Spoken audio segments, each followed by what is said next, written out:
viewers, welcome to another edition of our literary program. Artificial intelligence or AI, well, that's a buzzword these days, isn't it? Because artificial intelligence or AI is basically a technology. It is human-like technology. It's an intelligence that makes machines think and act almost like a human.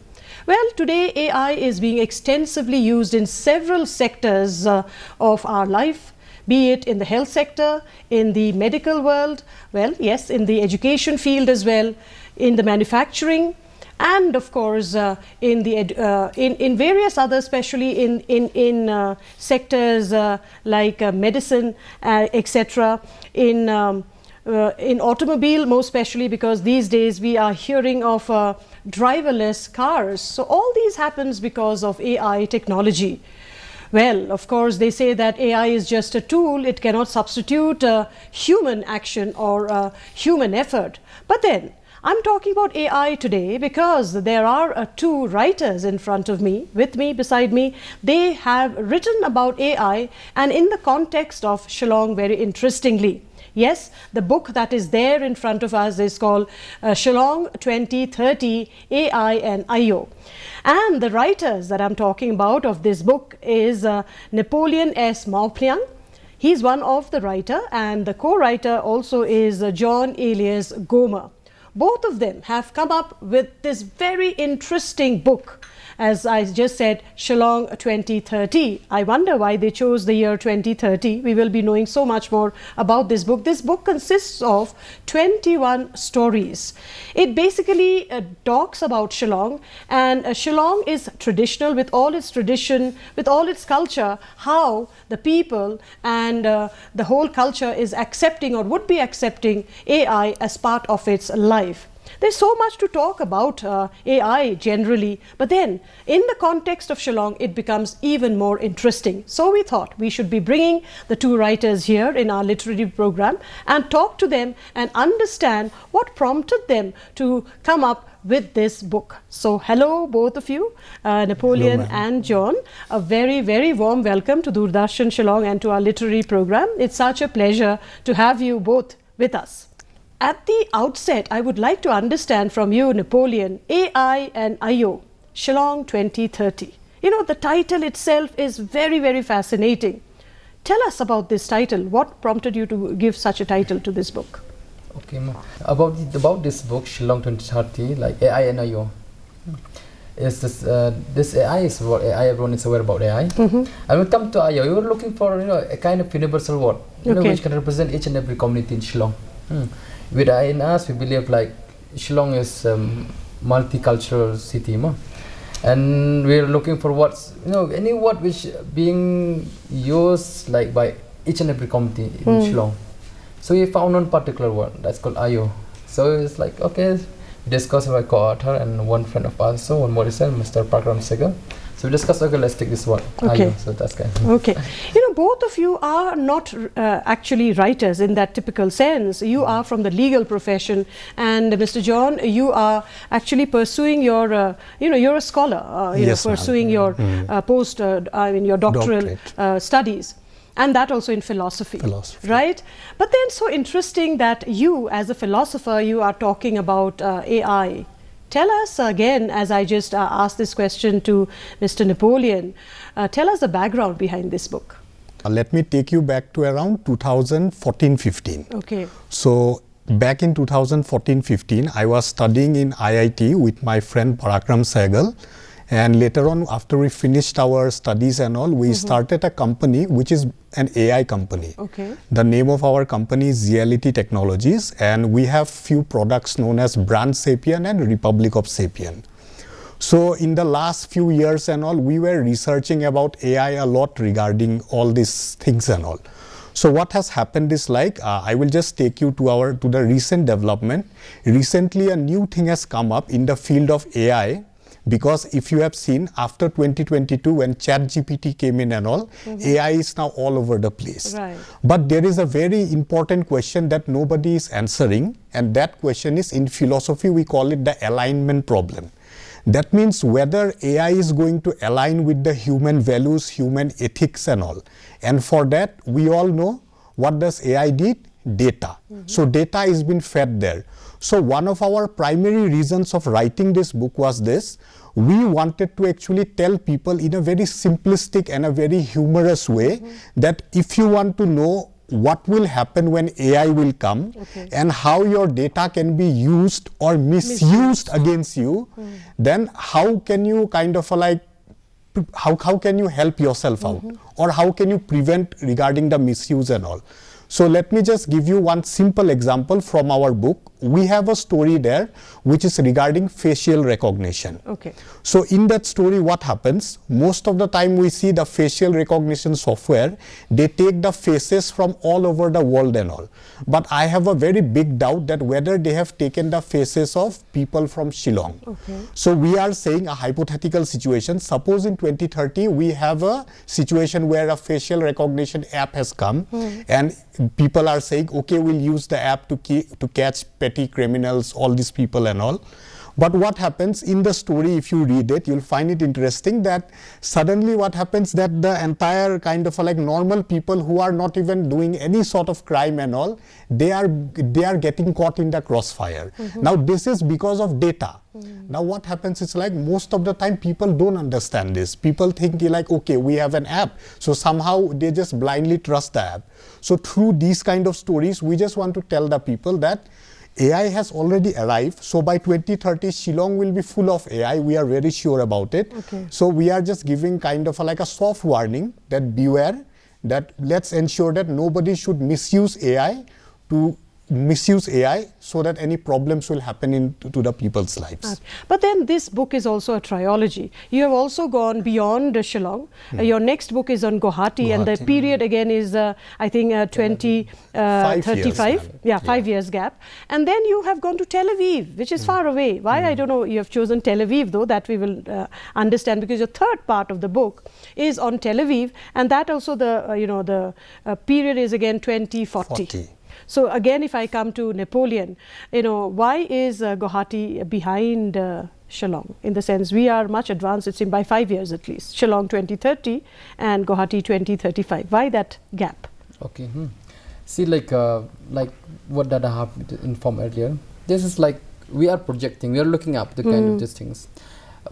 Earlier, one more thing I'd like to add, with our books, we are here to promote tourism, and we are here to promote the soft power of Meghalaya. Right.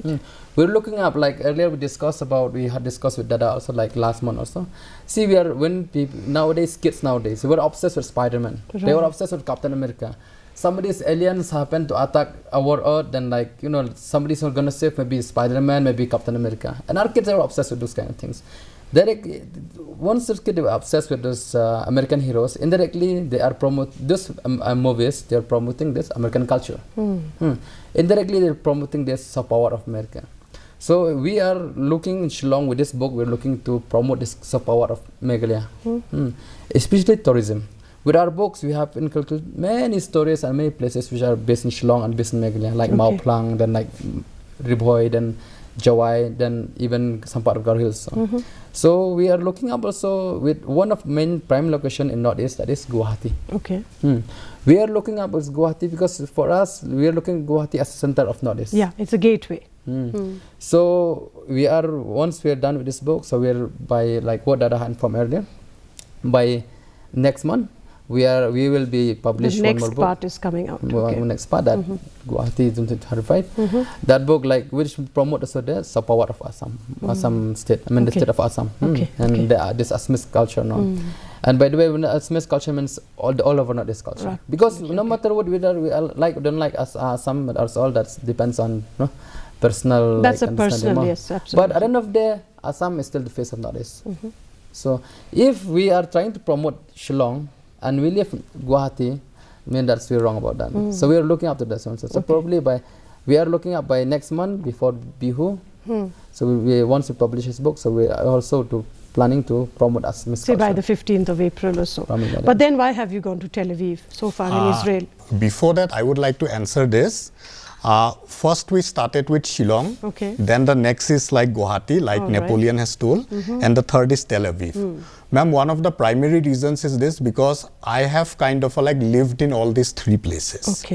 So the thing is, we never wanted to write a book that will kind Not of like experienced it. talk about things that we have no idea about. Exactly. Let's take the example of our first book, Shillong 2030. Here we have not only included the local places, but even the characters are local people. Okay. And the same way it will go for Guwahati and for Tel Aviv also. Now, for example, I'll just give a simple example. If you go to Tel Aviv, there is a place in Jaffa, like Tel Aviv, Jaffa it is called. Jaffa is the old city. Right. So when you just go there, there is a place known as like there is a tree. And the tree is like is a hanging tree. They have just done something with the tree and it's a hanging tree and all. Now, how that hanging tree came up, I have talked with some locals there, then I found out how that tree came up. Now that tree story will be there somewhere in the Tel Aviv book. Okay. Now if I haven't been there and if I haven't been like talking with those locals and all, I would have had no idea that how can I write a story about that and all. So all our stories are mostly grounded. And additionally, there is one more thing. It is all about, in Shillong we are saying AI has arrived. And now people are kind of like trying to figure out how do we deal with AI.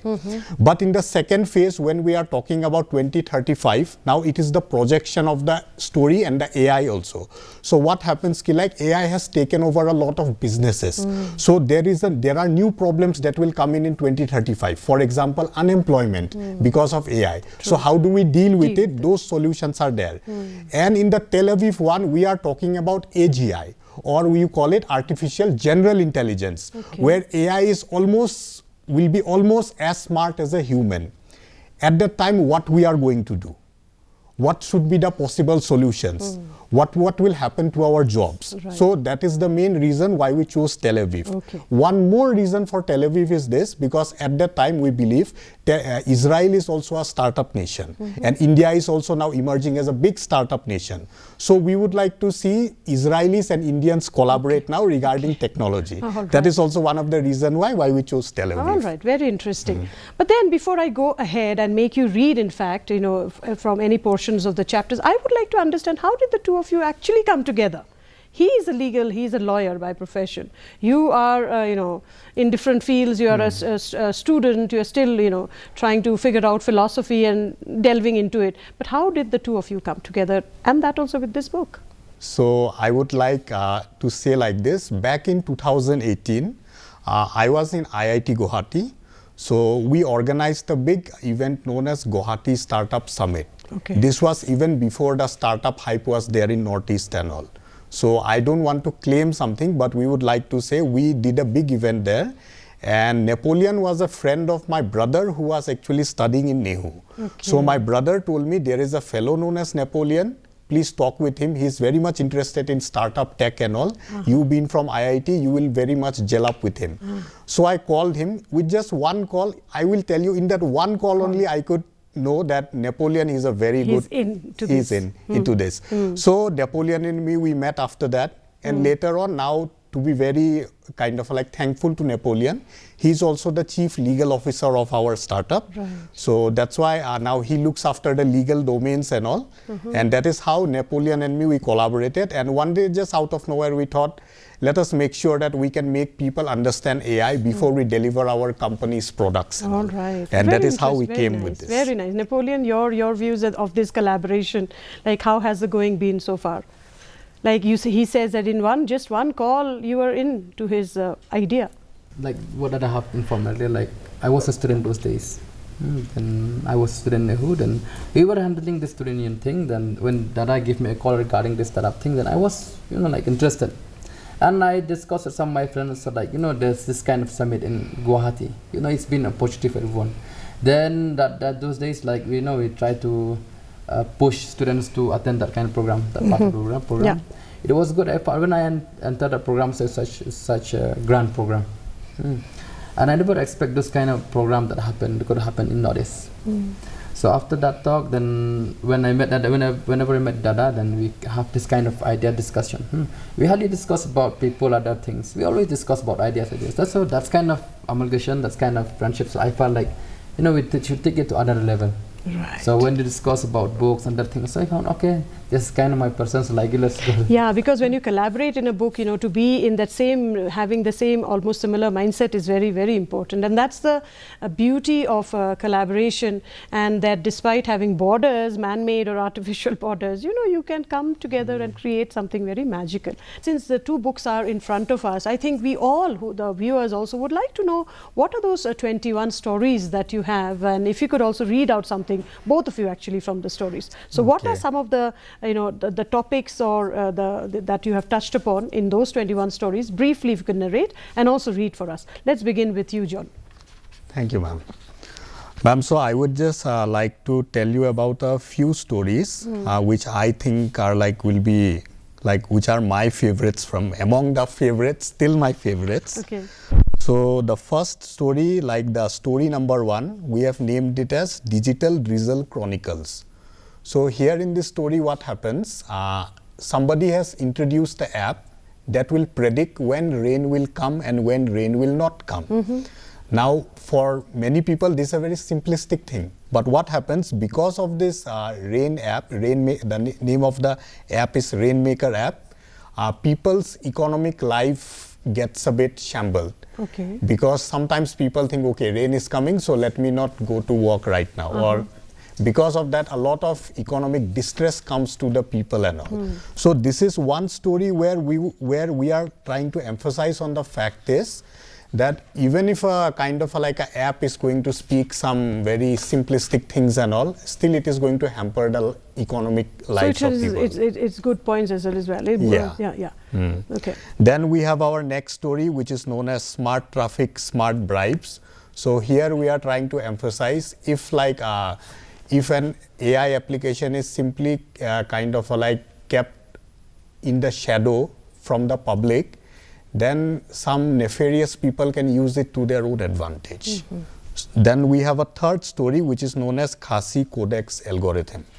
Now these people will find it very interesting, because here we have introduced a concept known as Khasi GPT, just like Chat GPT. Okay. But the problem here is there are many kind of like cultural and linguistic lingos that I don't think so even Chat GPT right now will be able to understand what does a Khasi person kind of like, when he speaks about that lingo, like it will just try to translate it into the literal meaning. Okay. But that thing is not going to happen. And similarly, we have stories about, one is about music, that is Melodies or Metamorphosis.